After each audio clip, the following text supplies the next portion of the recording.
Hello everyone, Sam here from Super Nerds Gaming, and I am back for another video. This video I'm going to be doing some retro pickups, and I think I picked up quite a decent little pile of games this month, so we're going to go through them, and we'll start off with some SNES titles that I picked up quite cheaply from CEX. And the first one is F-Zero. Now, I was never a SNES person. I had a megadrive growing up, so I didn't get to enjoy the enjoyment of the Super Nintendo. I'd seen it, my cousin had one, but it was still a mystery. And it's only when I've become a retro collector that I've dove more into that console, and I'm steadily building up quite a good collection with this console. But it's one that I had to get. It's like one of the best racing games on the system. And when I saw it for £5, I was like, that's a no-brainer. Got to pick it up. I mean, I do have it on my SNES Mini, which is just out of sight here. But, I don't know. It's something special about having the original hardware, you know, to play it on. I don't know. As a collector, it's just the kind of need that I need to do.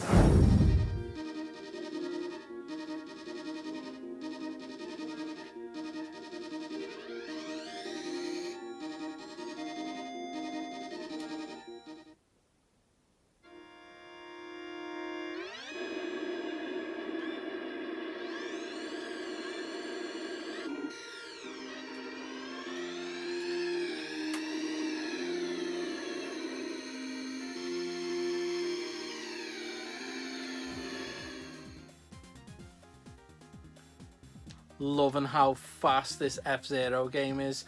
I mean, that was always my worry with old retro games, is that he couldn't replicate the kind of speed.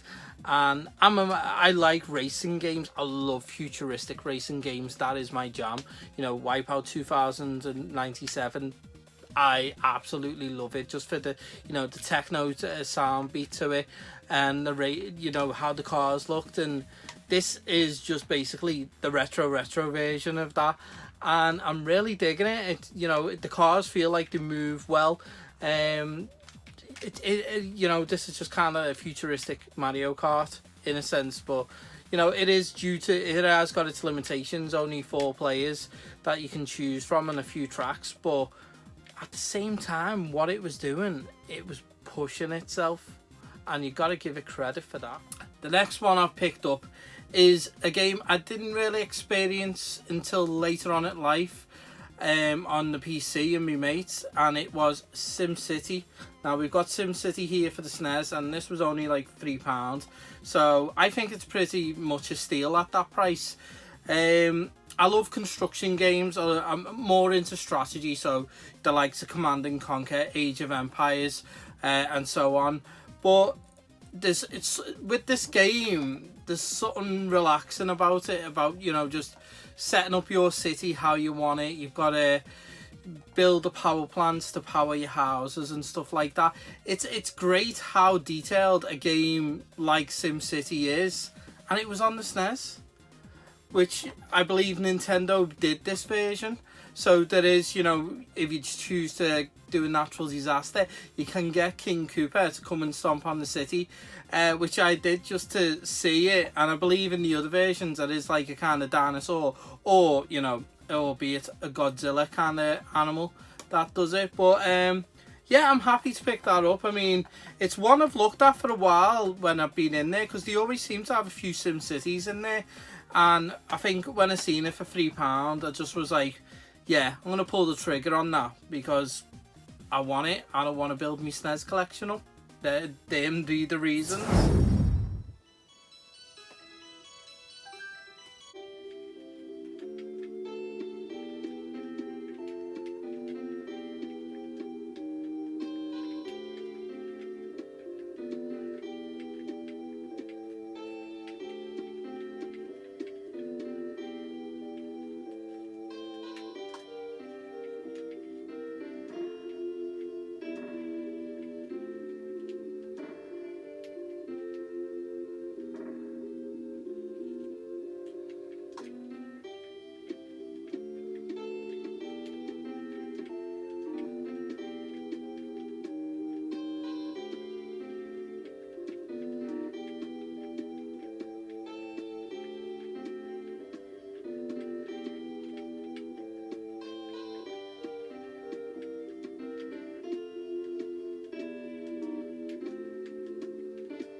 See, I'm really liking SimCity. It's just, there's no agency to it, if you know what I mean. It is just, you know, take it at your own leisure and get the city built when you want, and, you know, it's quite peaceful.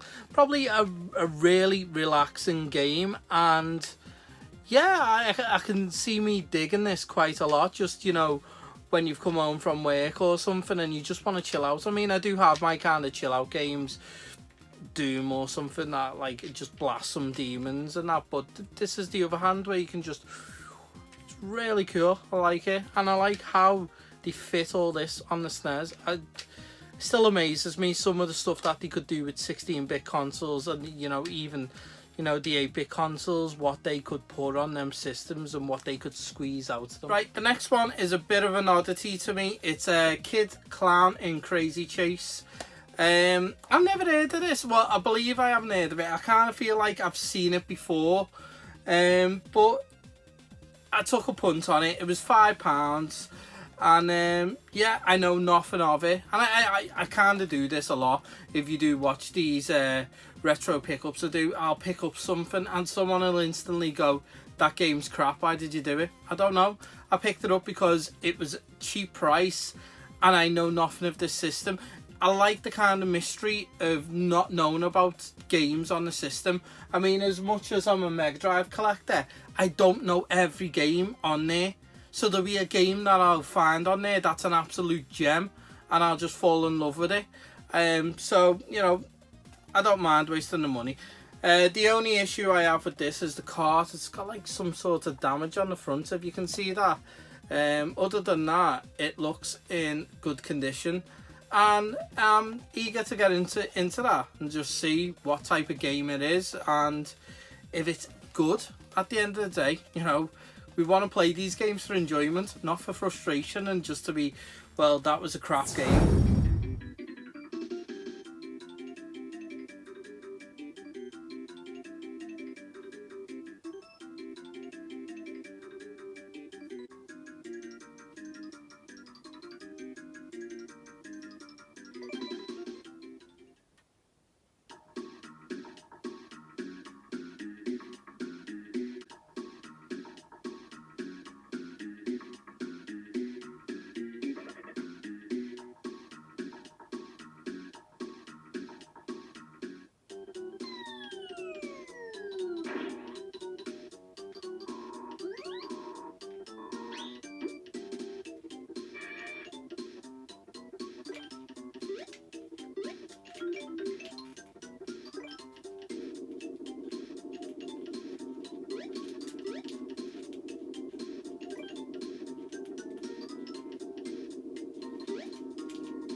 So this Crazy Chase game, it's looks good. I like the intro to it.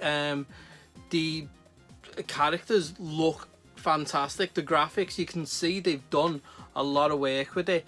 But it's kind of not the game I was expecting. I was expecting some sort of platformer, and what we have here is an isometric kind of runner, because you're running to try get to the bomb before the fuse lits down, and everything on this level is trying to kill you, trip you up, whatever, and you've got to grab these balloons to get coins and these little boxes that go on there that I have no idea what they do, but they appear when you do it.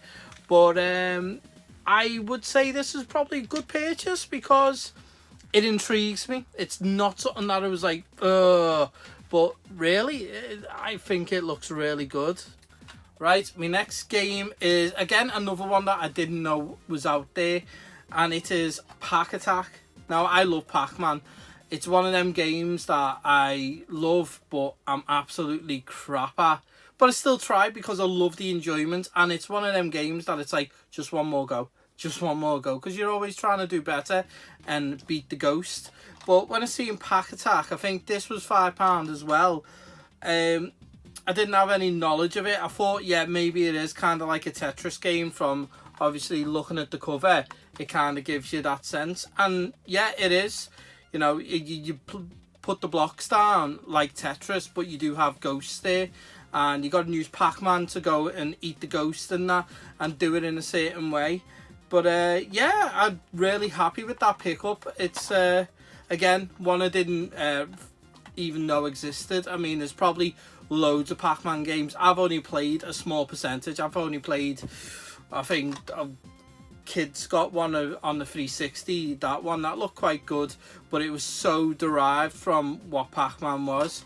I've not played Pac-Mania or Pac-World or anything like that. So there's still a load of Pac-Man games that I do want to get into and find out if they're any good. But I'm quite happy with that pickup. That's a nice pickup, that one.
So Pack Attack basically is just a really cool looking kind of Tetris clone, in the sense of, you know, blocks coming down, and then the ghost would come down in between these blocks, and then you use your Pac-Man to drop in and, you know, eat the ghosts.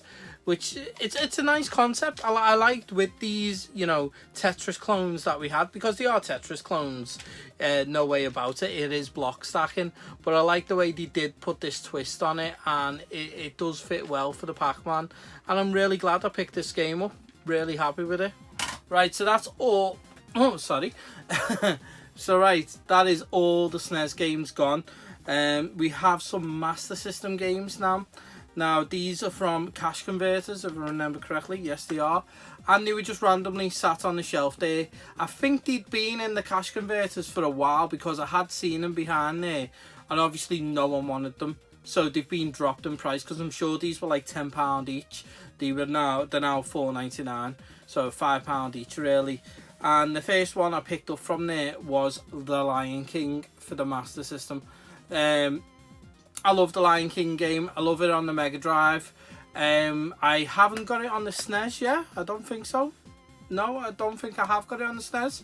But I really enjoyed the Mega Drive version.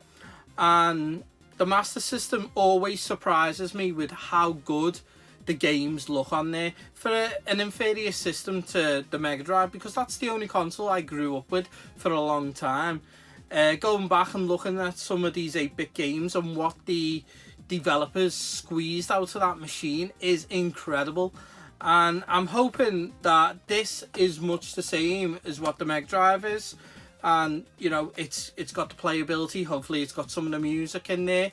Yeah, I don't know really what to expect from it, but it's a Disney game, and that kind of era of Disney games on the 8-bit and 16-bit were good, so I'm hoping to get a bit of a treat there.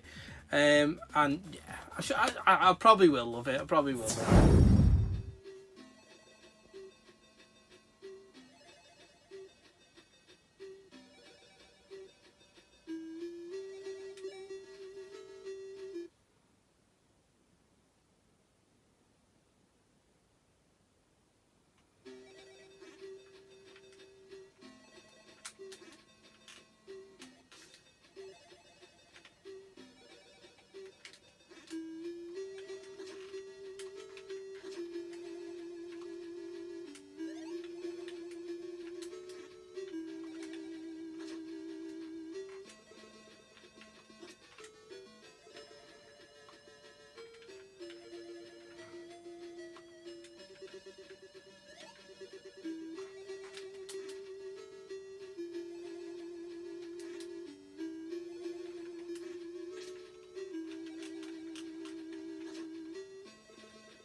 well, The Lion King looks really good on the Master System.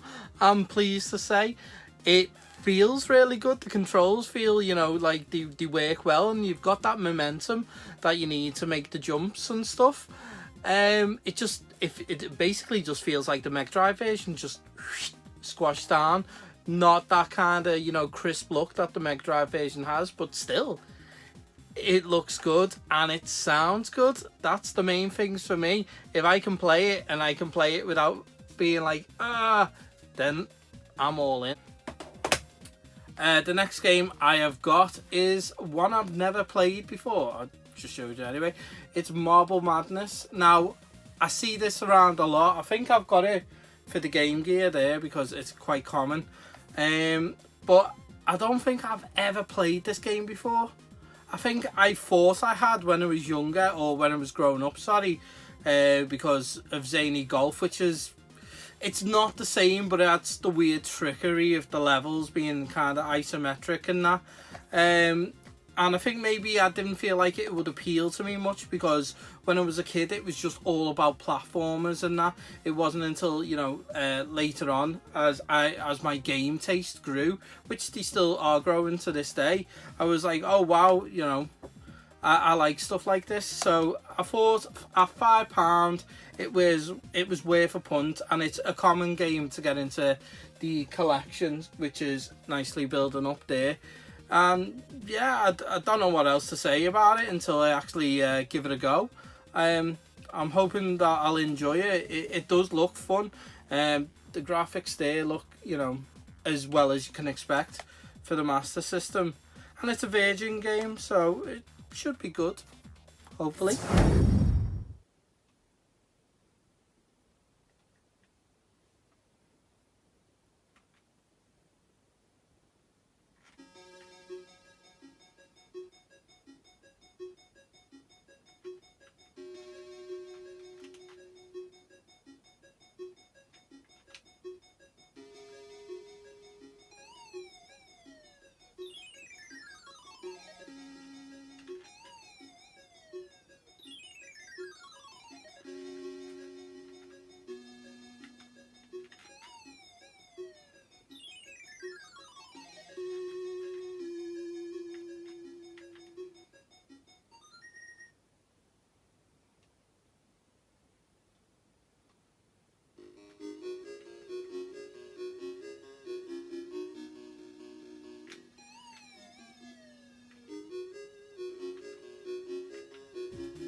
What can I say? Marble Madness looks good. It looks really good, and the controls feel good as well. You've got to just tippy tap on these controls to make sure you get the marble in the right place. I like the kind of physics that they've put into it. You know, it shows a lot of effort. I like games where they do have, you know, real physics. Well, as real as you can get for a video game. And, you know, just falling off a side, the marble breaks, or, you know, just how you roll it. I really like this game, and the music too. Yeah. Right, now the last one I think is a bit of a steal, because I've seen this in expos for about £20 to £25. I think it is about £25 the last time I saw it, and it is Universal Soldier for the Mega Drive. Now this just looks fantastic. You know, I've never, there's only a few boxed Mega Drive games, like cardboard box, that I've ever seen like this. So there's this one, and I've got Sonic and Knuckles up there, which when I first got that I was freaked out. I was like, hang on, why have they done that in a cardboard box? It just made no sense to me at all, because, you know, all my Mega Drive games at that point were in, you know, hard case plastic shells, and I was like, oh, have I been living a lie? What's going on here? But you know what, we'll look at this in a bit more detail to give it a bit more justice. So here we are, guys. We've got the Universal Soldier box, and we're going to be taking a closer look at it, because again, as I said, with cardboard boxed games for the Mega Drive, I didn't even know they existed until I got the Sonic and Knuckles one. And as you can see here, this really nice box here. Obviously we've got Dolph Lundgren and Jean-Claude Van Damme suiting it up. And we've got some nice stickers here on here. We've got a free poster off here, which I doubt is going to be inside there, but you never know. Supports the megadrive. Got the sticker on there and the language. So we'll take a look at the back. Universal Soldier, based on the blockbuster movie starring Jean-Claude Van Damme and Dolph Lundgren. So we just have a look at it. What is going on there? Why are you that big and you've got this big killer giant? Is it Attack on Titan? What the heck? It's just... yeah, I mean, video games do take liberties with movie licenses and that, but maybe... well, not even maybe. I do think they go way too far sometimes. So let's crack this baby open and see what we've got inside. So we've got no manual here. I assume we've got no manual. Let's just check. What's this? Is it a sticker or something? Oh, it's a sticker off the cart. That's not good. Let's get the cart out here. Where's that come from? Well, it's got a sticker on there. Strange. To come off the cart. So the cart's not the best condition and that. Obviously some bit of wear and tear on the sticker there, and then this one just looks like it's about to come off. You got this weird box obviously that it sits in. It probably sits in this better than the SNES games do with theirs, because this is all in like that, if you get what I mean. It doesn't even feel like a Mega Drive box at all. It feels like, you know, a smaller version of a big PC game box, but it's just really weird. Obviously someone's been drawing on it and that, but I picked this up for £12 and I think I got quite a deal on it, depending if the game is good or not. I do not know yet. I don't even like to look online. I like to play these games for myself and see if they're good. So I could be in for quite a shock with this one, or maybe not. I might be in for a pleasant surprise. But for £12, I think I got quite a steal there. You know, the cardboard box, the outer, it's just got some kind of dogging around the edges. But other than that, I think that's really good condition, and I'm quite happy with that.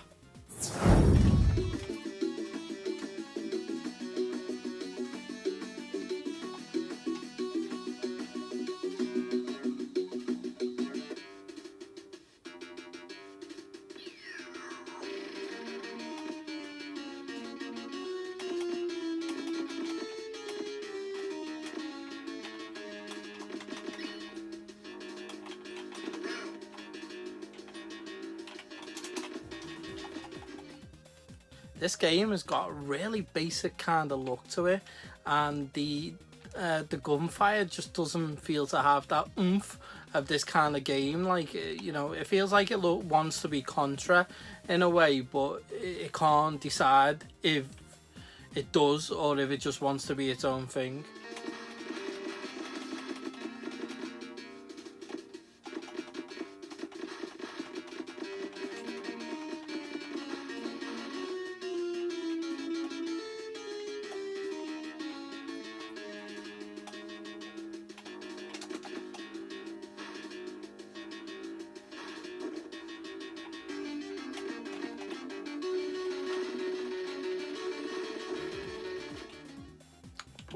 Why is there so many enemies? I mean, not that that's a bad thing, but why do they bounce around like jackrabbits?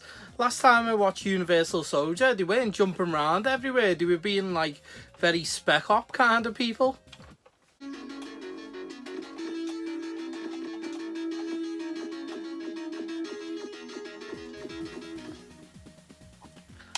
And what's going on? Why is the whole forest trying to kill, you know, our protagonist here? It's like you've got bumblebees trying to kill him, you've got spiders, there's death pits. When did this happen in Universal Soldier? Telling you, they have definitely taken liberties with this game, and maybe not for the best.